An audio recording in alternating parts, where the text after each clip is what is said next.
Here at home, Manila wants to privatize the city's parking slots. Mayor Joseph Estrada says the current parking system in public areas in Manila has become a source of corruption for policemen, even as city officials.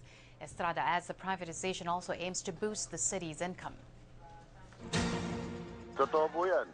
Malaki po na dyan. Involved na naman ang mga pulis dyan. At yung mga tiga-sitos. Talaga pong, yan pong parking at saka vendors, yan pong pinagkakakitaan ng nakarang administrasyon. Ngayon po, inalis na po natin yan.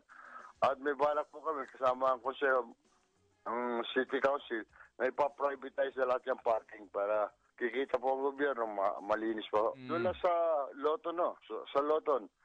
Ang ginawa kong traffic sa si Vice Mayor Isko.